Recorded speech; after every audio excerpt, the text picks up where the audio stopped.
السميع العليم من الشيطان اللعين الرجيم.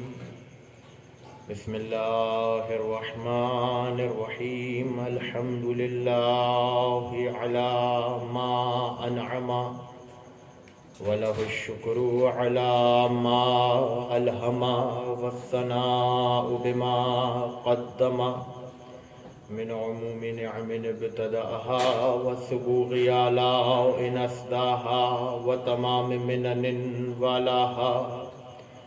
جمع عن الإحصاء عددها ونهى عن الجزاء أمدها وتفاوت عن الإدراك أبدها وندبهم لاستزادتها بالشكر لاتصالها واستحمد إلى الخلائق بإجزالها وثنى بالندب إلى أمثالها.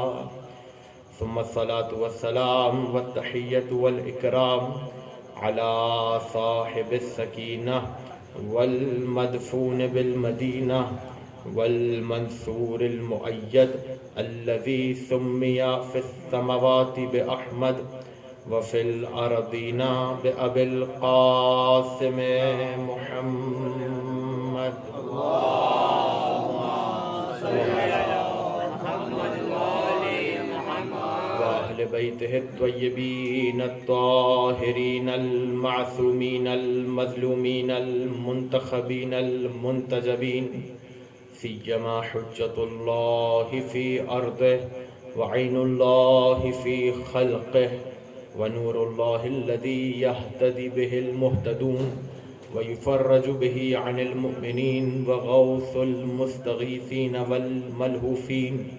أعني الإمام المهدي من آل ياسين. اللهم صل على واللعنة الدائمة المستمرة على أعدائهم ومنكري فضائلهم وغاصبي حقوقهم من الأولين والآخرين إلى قيام يوم الدين. أما بعد فقد قال الله في محكم كتابه المبين. بسم الله الرحمن الرحيم. هو الذي أرسل رسوله بالهدى ودين الحق ليظهره على الدين كله ولو كره المشركون. صلوات اللهم صل على محمد وآل محمد. مجلس کے آغاز کرنے سے پہلے ذرا ایک بیدار سی درود پڑھے محمد والے محمد. اللهم صل على محمد مانا کہ ٹھنڈ ہے لیکن اس کا مطلب یہ نہیں کہ درود بھی ٹھنڈی پڑی جائے. ٹھیک ہے. مجلس اعزا ہے شہادت جناب سیدہ سلام اللہ علیہا، اور اس مجلس اعزا کے لیے جس آیہ وافی ہدایہ کو سرنامہ سخن قرار دیا سورہ صف کی آیت ہے اور مشہور آیت ہے. پروردگار عالم نے ارشاد فرمایا وما ارسلنا من رسول الا هو الذی ارسل رسولہ بالہدی ودین الحق. اپنا تعارف کرواتے ہوئے پروردگار کہتا ہے کہ وہ اللہ کے جس نے رسول کو بھیجا دو چیزوں کے ساتھ، ایک ہدایت اور دوسرا دین حق. هو الذی ارسل رسولہ بالہدی. توجہ کیجئے گا ذرا ترجمے پر تاکہ بات آسان ہو سکے. وہ اللہ، یعنی ایک طرف تو یہ کہ پروردگار محتاج نہیں ہے مخلوق کو اپنا تعارف کروانے کا، اور کہاں تو وہ تعارف کروانے پہ آئے تو اپنا تعارف محمد کے ذریعے کرواتا ہے. کہاں تو وہ محتاج نہیں، بے نیاز ہے کہ وہ اپنا تعارف مخلوق کو کروائے، اور کہاں وہ تعارف کروانے پہ آیا تو رسول کے ذریعے اپنے آپ کا تعارف کروایا. هو الذی ارسل رسولہ بالہدی ودین الحق. ایک چیز اور بتائی اس آیت نے، هو الذی، وہ اللہ، ارسل رسولہ، اس نے اپنے رسول کو بھیجا، بالہدی، ہدایت کے ساتھ، ودین الحق. اچھا هو الذی کہنے کی کیا ضرورت تھی؟ کہہ دیتا اللہ ارسل رسولہ بالہدی یا ارسل اللہ رسولہ بالہدی کہ اللہ نے رسول کو بھیجا. نہیں، وہ اللہ یعنی پروردگار نے بتایا کہ کہیں پر بھی ہدایت نظر آئے تو سمجھ جانا کسی اور کی طرف سے نہیں، ہماری طرف سے۔ کہیں پر بھی ہدایت نظر آئے تو یہ کسی اور طرف سے نہیں بلکہ ہماری طرف سے۔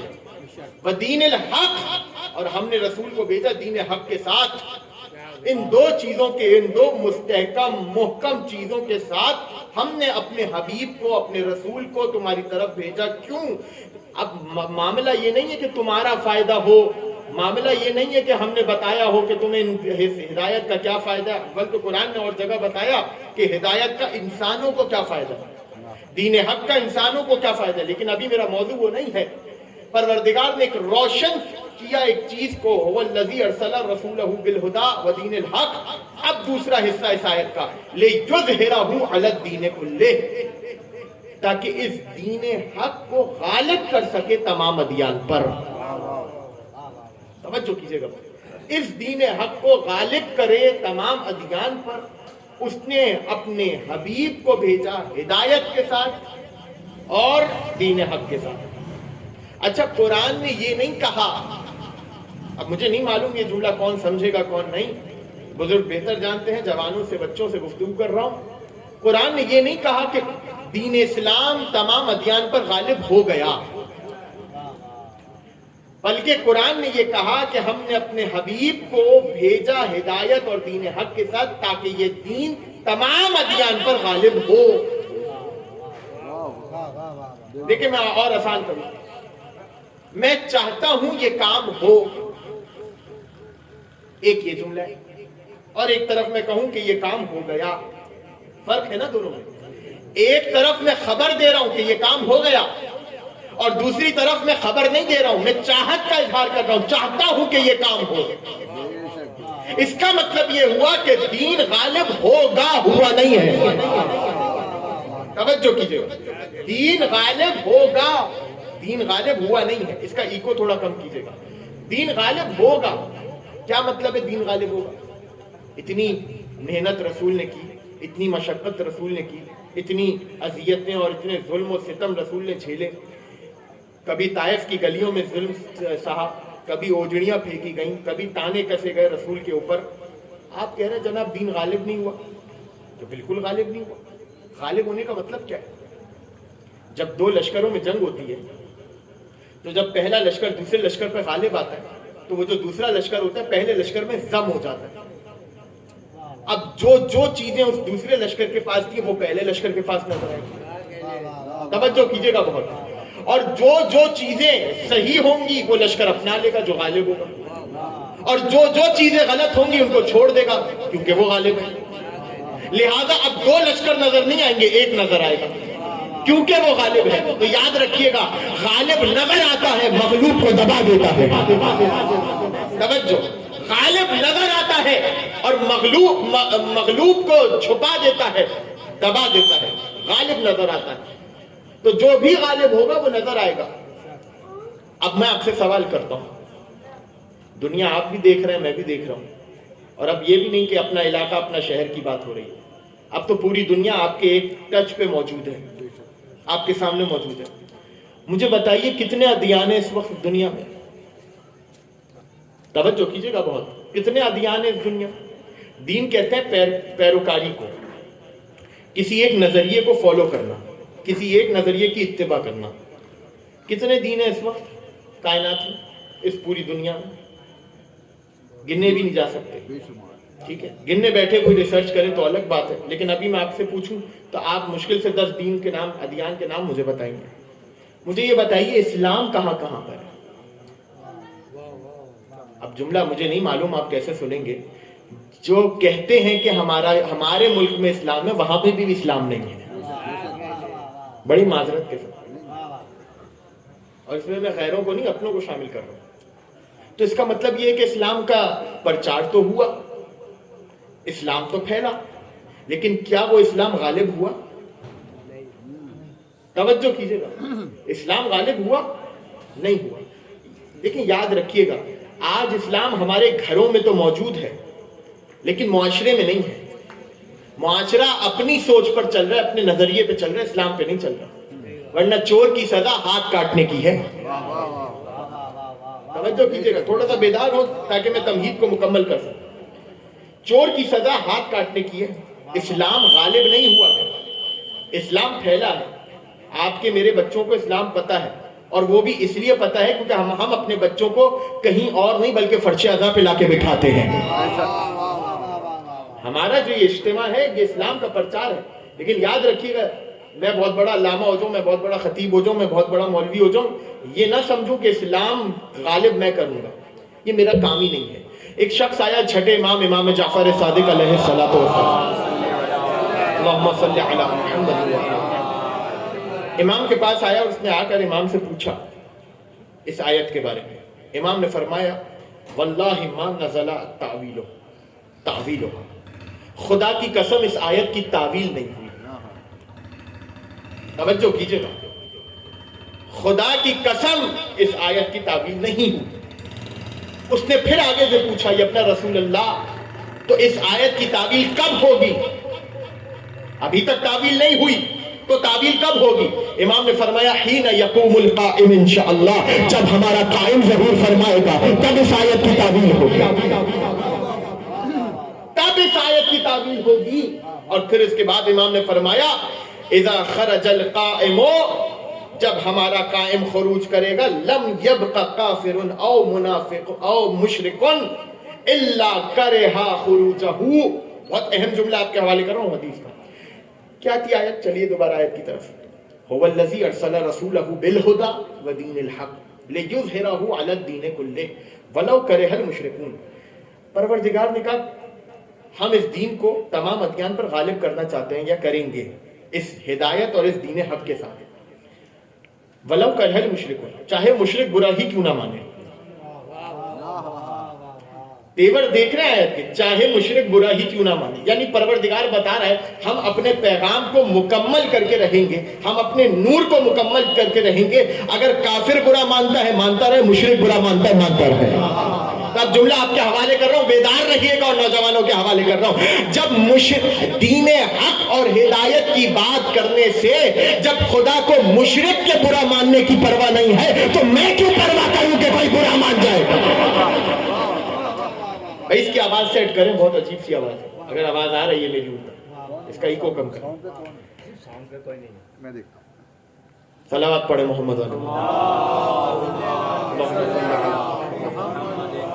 بس توجہ میری جانب رکھیے گا، وقت نہیں ہے میرے پاس کہ میں ان چیزوں میں آپ کا قیمتی وقت ضائع کروں۔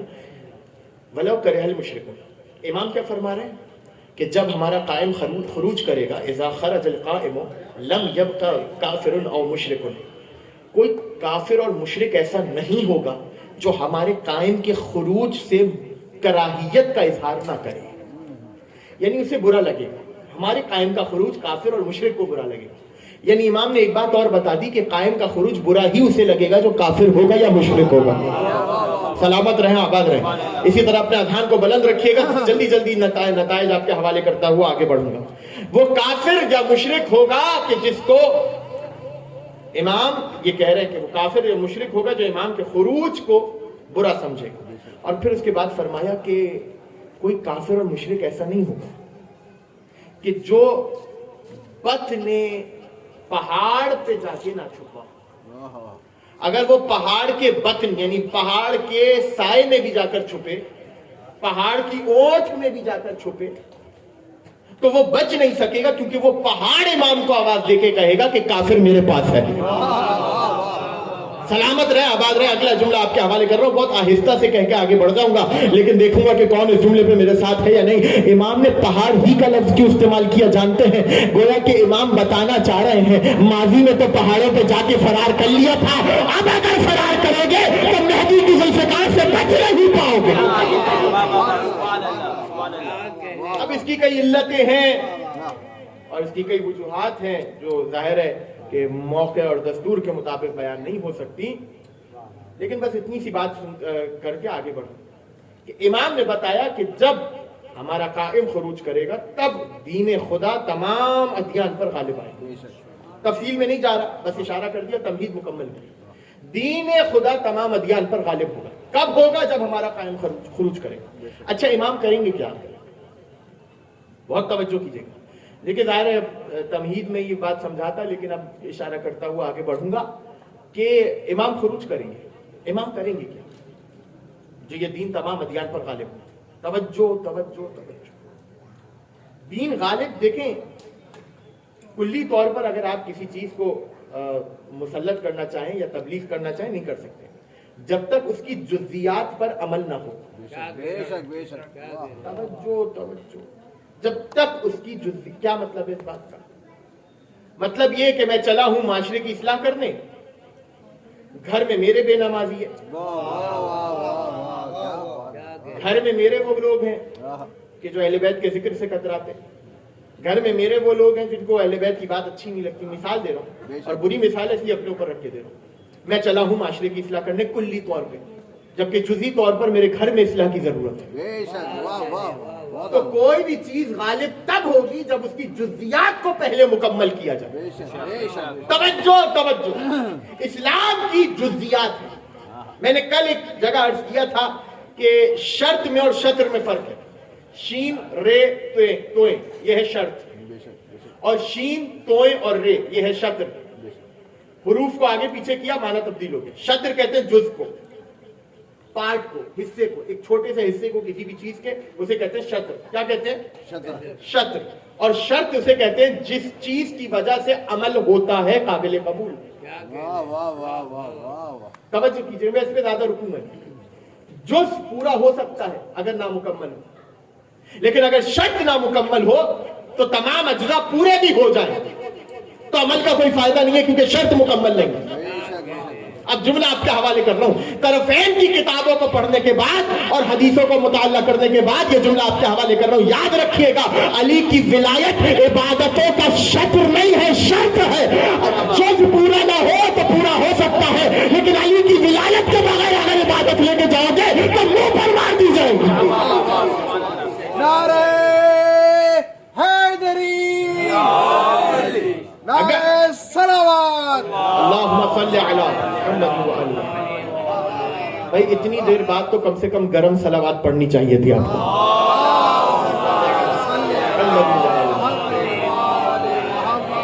تو اسلام کی شطر ہے نماز، جز ہے نماز، شرط نہیں ہے اسلام کی. یہ پہلے اپنے بچوں کو بھی بتائیں. فروعات دین اور ہیں، اصول دین اور ہیں. علی کی ولایت اور محبت اصول دین میں سے ہے. اور نماز ہو، روزہ ہو، حج ہو، زکوٰۃ ہو، خمس ہو، جہاد ہو، یہ تمام کے تمام اسلام کے اجزاء ہیں، اسلام کی شرط نہیں ہے. اگر کوئی کافر خدا کا انکار کر کے نماز پڑھے تو مسلمان نہیں ہوگا، لیکن اگر خدا کی یہ وحدانیت کا، رسول کی رسالت کا اور علی کی ولایت کا اقرار کرے تو مسلمان ہوگا. اسلام کی شرط ہے علی کی ولایت، ایمان کی شرط ہے علی کی ولایت، اجزاء ہے نماز.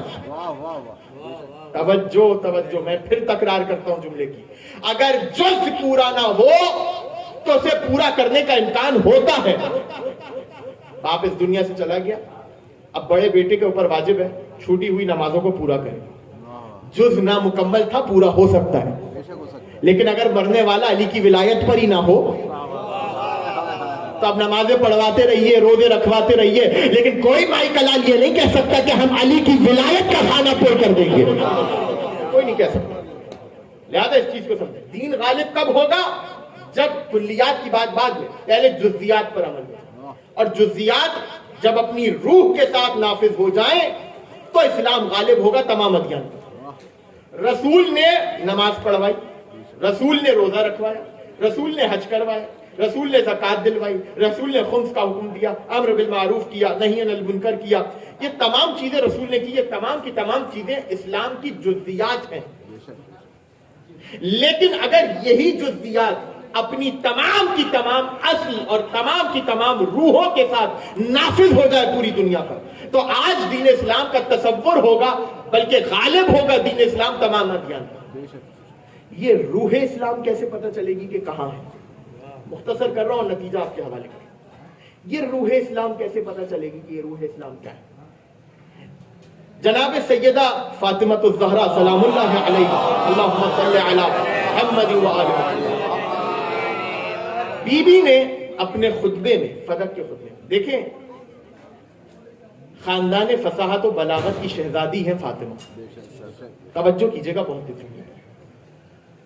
اور وہ گھرانہ کہ جس کے دروازے سے علم کے سمندر جاری ہوتے ہیں. یہاں تک حدیث ہے بس وہی خیر ہے جو ہمارے دروازے سے جاری ہوتا ہے. توجہ. بی بی دیکھیں, آئیے ذرا تھوڑا سا آگے چلیے. 61 ہجری میں آئیے, جناب زینب سلام اللہ علیہا کا خطبہ دربار یزید میں. مسائب پر نہیں, کیا ہوا تھا, کیا ہوا تھا؟ دربار لرزہ فشاں ہو گیا. کیوں لرزہ طاری ہو گیا؟ ایک خاتونی تو ہے, کوئی اپنے بھائی کی شہادت ہوئی ہے, ابھی غمگین دل سے کوئی بیان دے رہی ہیں. اس میں دربار, وہ دربار جو برسوں سے لگا آ رہا تھا, اس میں کیوں لرزہ طاری ہو گیا؟ اس لیے طاری ہو گیا کہ وہ زبان زینب نہیں, زبان علی ابن ابی طالب تھی. وہ الفاظ زینب کے نہج البلاغہ کے سانچے میں ڈھل ڈھل کر نکل رہے تھے. اب سوچئے جب ثانیہ زہرا کے خطبے کا یہ عالم ہے تو جو اصل زہرا ہے اس کے خطبے کا کیا عالم ہوگا؟ جناب سیدہ سلام اللہ علیہا کے زندگی کا پہلا اور آخری خطبہ. اور یہ بات میں اس خطبے کو پڑھ رہا ہوں اس لیے آپ کے حوالے کر رہا ہوں, اور پڑھتا رہتا ہوں ہر سال تقریباً. اور تاکید کروں گا نوجوانوں کو, خاص طور پہ جوانوں کو, بزرگ بہتر جانتے ہیں کہ کم سے کم اگر پورے سال توفیق نہ ہو تو ایام فاطمیہ سے کم 10 دن پہلے اس خطبے کا مطالعہ ضرور کیا کریں اردو ترجمے کے ساتھ. اس خطبے میں بی بی نے اسلام کا پورا نچوڑ رکھ دیا. کچھ نہ پڑھے انسان سے یہ خطبہ پڑھ لے, اس کو سمجھ میں آ جائے گا اسلام کیا ہے. اور بی بی نے صرف اصول دین پر بات نہیں کی ہے, فروع دین پر بھی بات کی. خدا نے نماز کیوں واجب کی, خدا نے روزہ کیوں واجب کیا, خدا نے حج کیوں واجب کیا, خدا نے زکوٰۃ کیوں واجب کی, خدا نے خمس کیوں واجب کیا, خدا نے, اور پھر اس کے بعد بی بی نے فرمایا فرض اللہ امامتنا نظاما للملہ, پروردگار نے ہماری امامت کو واجب کیا. ہماری. بی بی نے یہ نہیں کہا کہ پروردگار نے امامت کو واجب کیا. فرق ہے دونوں باتوں میں. اگر بی بی یہ کہتی کہ امامت کو واجب کیا ہے تو کوئی اپنا امام بنا کر کھڑا ہو جاتا کہ امامت واجب ہے. بی بی نے کہا امامت کو واجب نہیں کیا, ہماری امامت کو واجب کیا, ہماری امامت کو فرض کیا, ہماری اطاعت کو فرض کیا. تو بی بی نے نماز کی علت بیان کی, خدا نے نماز کیوں واجب کی, روزہ کیوں واجب کیا, حج کیوں واجب کیا, زکوٰۃ کیوں واجب کی, خمس کیوں واجب کیا, اور تمام جزیات کو بیان کرتے ہوئے بی بی نے بتایا فلاں چیز کیوں واجب ہے, فلاں چیز کیوں واجب ہے, فلاں چیز کیوں واجب ہے. گویا بھرے دربار میں بتا رہی تھیں کہ دعویٰ تم کرتے ہو اور واجبات کی روح ہم اہل بیت کے پاس ہے. مقتدی تم ہو لیکن اسلام کے جزیات کی روح ہمارے پاس ہے. یاد رکھیے گا, اسلام جسم ہے, روح وہ ہے جو سیدہ بتائیں گی. نماز جسم ہے, روح سیدہ کے پاس. روزہ جسم ہے, روح سیدہ کے پاس. حج جسم ہے, روح سیدہ کے پاس. اور یاد رکھیے گا جسم جتنے بھی ہو جائیں بغیر روح کے ہو تو بدبو آتی ہے اور گاڑنے کے قابل ہو جاتے ہیں. یعنی جناب سیدہ بتا رہی ہے کہ اگر ہماری تحلیف کو چھوڑا تو تمہارا اسلام وہ مردہ کہلائے گا جسے زمین میں دفن کرنا چاہیے. وہ مردے کی مانند ہو جائے گا, اسے اٹھاؤ اور لے جا کے زمین میں دفن کر دو. بدبودار مردہ ہے اگر روح جناب سیدہ کے پاس سے نہ لی. تو اب سمجھ میں آئے وہ روح جو جناب سیدہ ارشاد فرما رہے, سمیٹ رہا ہوں گفتگو کو, وہ روح کہ جس کو جناب سیدہ نے ارشاد فرمایا. نماز کی روح یہ ہے, روزے کی روح یہ ہے, حج کی روح یہ ہے, زکوٰۃ کی روح یہ ہے, خمس کی روح یہ ہے. تمام چیزوں کی روح کو بتا دیا. اب آپ مجھے بتائیے کہ جب مہدی آئیں گے تو کیا کریں گے؟ الگ سے نماز پڑھوائیں گے تاکہ دین اسلام غالب ہو؟ نہیں, بلکہ اسلام کے ہر جزیات کو ان کی روح کے ساتھ نافذ کریں گے. پہلے نماز پڑھتے تھے, صحیح ہے, روح علی ابن ابی طالب کی ولایت ہے, لیکن اب جو نماز نافذ ہوگی وہ اسی روح کے ساتھ نافذ ہوگی جو سیدہ بتا رہی تھی. سمجھ میں آیا جناب سیدہ کے خطبے سے مہدی کے ظہور تک کا برزخ کیا ہے کہ مہدی نے آ کر وہ کرنا ہے جو ان کی جدہ چاہتی تھی. ابھی بھی نہیں پہنچے آپ. بھائی قرآن نے کہا لَقَدْ كَانَ لَكُمْ فِي رَسُولِ اللَّهِ أُسْوَةٌ حَسَنَةٌ, تمہارے لیے لیے رسول کی سیرت نمونہ عمل ہے، لیکن مہدی یہ فرماتے ہیں فی ابنتی رسول اللہ لی اسوۃ حسنہ، تمہارے لیے رسول کی سیرت اسوہ حسنہ ہے، میرے لیے فاطمہ کی سیرت اسوہ حسنہ ہے۔ کون کہہ رہے؟ امام زمانہ ارشاد فرماتے ہیں میرے لیے فاطمہ رسول کی بیٹی کی سیرت اسوہ حسنہ ہے۔ کیا مطلب ہے اسوہ حسنہ؟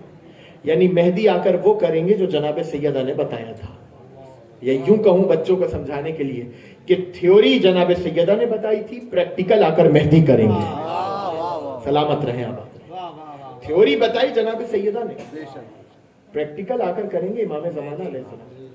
تو کتنا ضروری ہے سیدہ کے وہ جو ٹائم پیریڈ ہے رسول کی شہادت کے بعد سے جناب سیدہ کی شہادت تک، 6 مہینے کا ٹائم، یہ زیادہ سے زیادہ 6 مہینے بخاری کی روایت کے مطابق، کم سے کم 40 دن، 40 دن کی بھی روایت ہے اور 6 مہینے کی بھی روایت ہے۔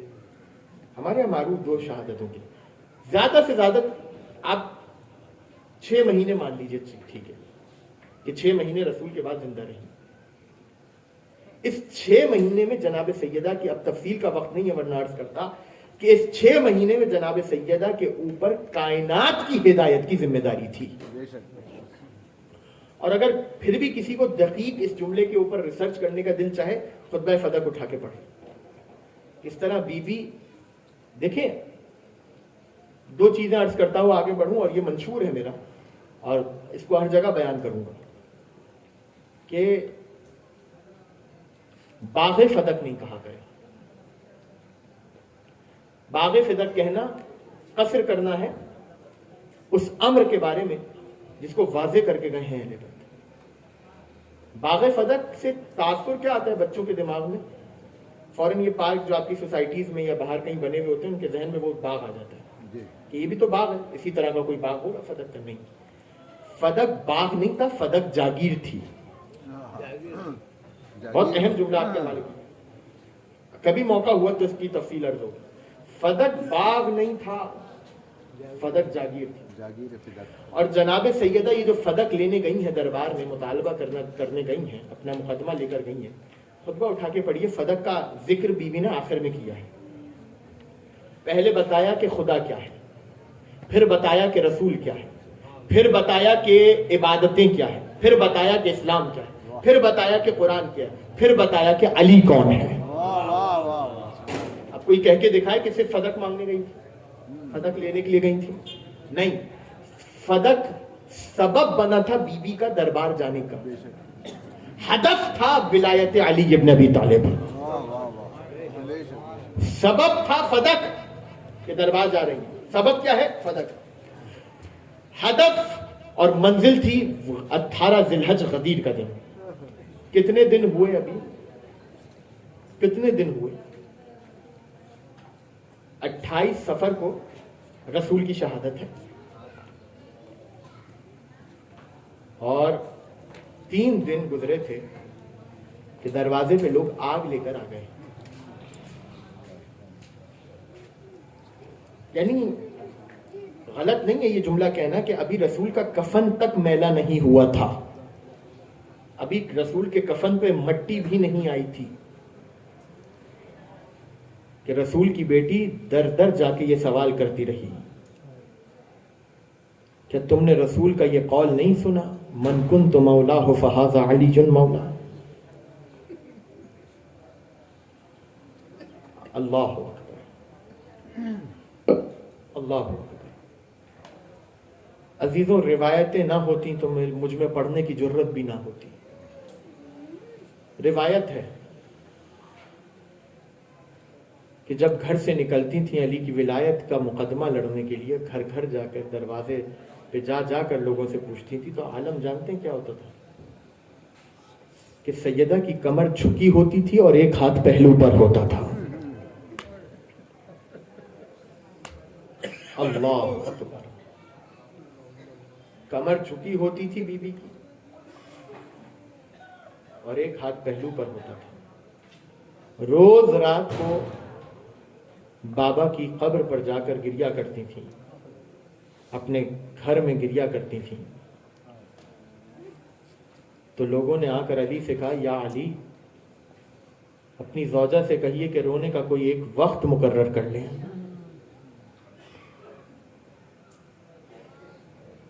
جنت البقیع لے کر گئے. علی نے وہاں پر حسن و حسین کے ساتھ مل کر ایک گھر بنایا, ایک کچا سا مکان بنایا جس کو بیت الحزن کہا گیا. عزادارو جانتے ہیں جب جناب سیدہ بیت الحزن کی طرف جاتی تھیں تو عالم یہ ہوتا تھا, بنی ہاشم کے وتیرہ تھا کہ مرد آگے چلتا تھا اور بنی ہاشم کی عورت پیچھے چلتی تھی, تاکہ جس کی بھی نظر پڑے تو پہلے مرد پہ پڑے پھر عورت پر پڑے, پردہ برقرار رہے. لیکن اب جب علی جا رہے ہیں نا زہرا کو لے کر بیت الحزن, تو عالم یہ ہے کہ زہرا آگے چل رہی ہیں, علی پیچھے چل رہے ہیں.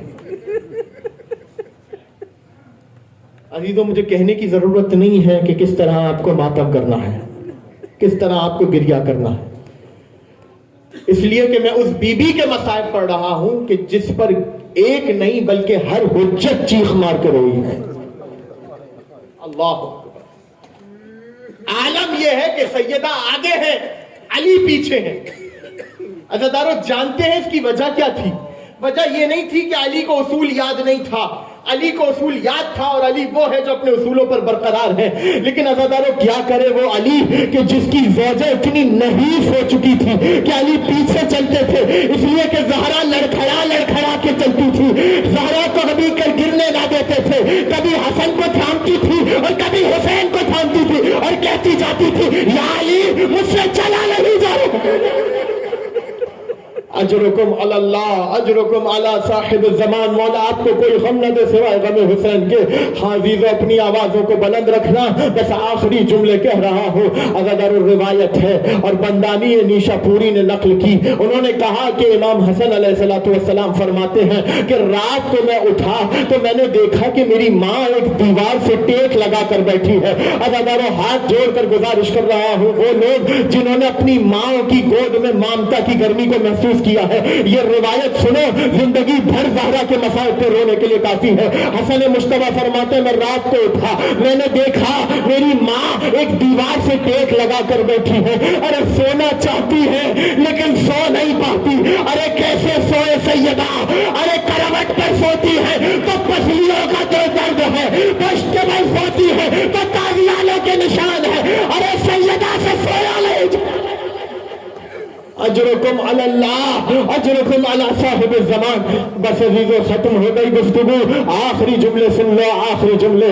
سیدہ آخری وقت تھا, آخری وقت تھا, اس دنیا سے سیدہ جا چکی ہے. عزادارو جانتے ہو جب ہم پر اور آپ پر کوئی بہت بڑی مصیبت کا وقت آتا ہے نا, تو انسان کا وتیرہ ہے, انسان کی عادت ہے کہ وہ اس مصیبت سے نکلنے کے لیے اپنے مرنے کی دعا کرتا ہے, اپنے موت کی تمنا کرتا ہے. لیکن عزادارو جانتے ہو علی ابن ابی طالب نے کبھی پوری زندگی بڑے بڑے زخم لگے علی کو, بڑی بڑی تکلیفیں ہوئی علی کو, لیکن کبھی علی نے اپنے موت کی تمنا نہیں کی اس درد سے نجات کے لیے. لیکن ایک موقع تھا جب علی نے چیخ مار کے رونا شروع کیا ہے اور یہ جملہ کہا ہے لیت ابن ابی طالب مات قبل یوم.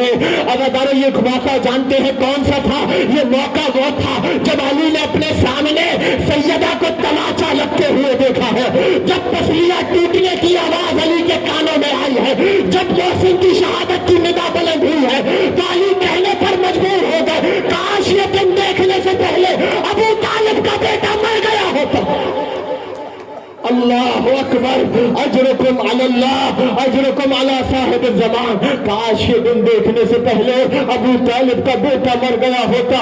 عزادارو دوسرا وقت جانتے ہو کہ جب علی کی بے بسی نظر آئی ہے, وہ دوسرا وقت وہ تھا کہ جب علی مسجد میں تھے اور جب دیکھا کہ دو ننھے ننھے بچے آئے ہیں, دو ننھے ننھے بچے آئے ہیں, اس عالم میں کے سر پر امامہ نہیں ہے, گریبان چاک ہے, آستینوں کو پلٹا ہوا ہے اور رو رو کر ہم آواز ہو کر کہہ رہے ہیں یا بتا لقد ماتت امنا. بابا ہماری ماں اس دنیا سے چلی گئی, بابا ہماری ماں اس دنیا سے چلی گئی. روایت کہتی ہے فبکا علی علی وجہ, علی منہ کے بل زمین پر گرے. اللہ اللہ, علی منہ کے بل زمین پر گرے ہیں. کافی دیر علی غش میں پڑے رہے, کافی دیر علی کو افاقہ نہ ہوا. ایک مرتبہ پانی منگوایا گیا اور ایک مرتبہ علی کے پاس آ کر بیٹھ گئے. تھوڑی دیر انتظار کیا, پانی علی کے چہرے پہ ڈالا,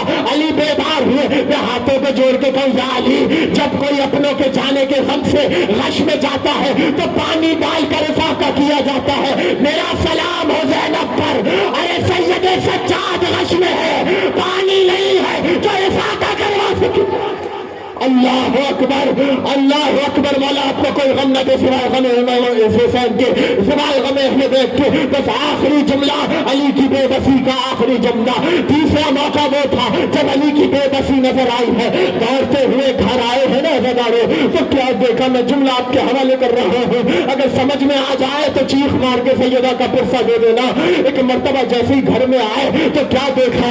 حجرے میں سیدہ کی میت نہیں تھی، سیدہ کا لاشا رکھا ہوا تھا، کفن میں لاشا رکھا ہوا تھا۔ ایک مرتبہ روتے ہوئے سرحانے جا کر بیٹھ گئے اور بیٹھ کر کہنے لگے یا زہرا، سیدہ کی آواز نہ آئی۔ پھر کہا یا فاطمہ، سیدہ کی آواز نہ آئی۔ پھر کہا یبنت محمد رسول اللہ، سیدہ کی آواز نہ آئی۔ عزادار جانتے ہو، روتے ہوئے علی نے کہا کلمینی یا فاطمہ انا علی ابن ابی طالب، فاطمہ مجھ سے بات کرے، میں آپ کا علی ابن ابی طالب آیا ہوں۔ بس یہ کہنا تھا۔ یہ وہ پہلا موقع تھا جہاں سیدہ کی آنکھیں کھل گئی، رو کر کہنے لگی یا علی، آپ مجھے میرا ماتم کیجیے گا، آپ مجھے روئیے گا اور میرے بچوں کو بھی روئیے گا، لیکن یا علی میرے حسین کو نہ بھلانا، یا علی میرے حسین کو نہ بھلانا۔ ہاں بدر تاریخ گواہ ہے، بڑا غم ہوا، سیدہ نے حسین کو نہ بھلایا۔ انتہا ہوئی کہ جب شمر خنجر لے کر کھڑا تھا، سیدہ سرحانے موجود تھی، آواز دے رہی تھی حسین تیری ماں علی لعنت اللہ علی القوم الظالمین وسيعلم الذین ظلموا أي منقلب ينقلبون۔ ماتم زہرا۔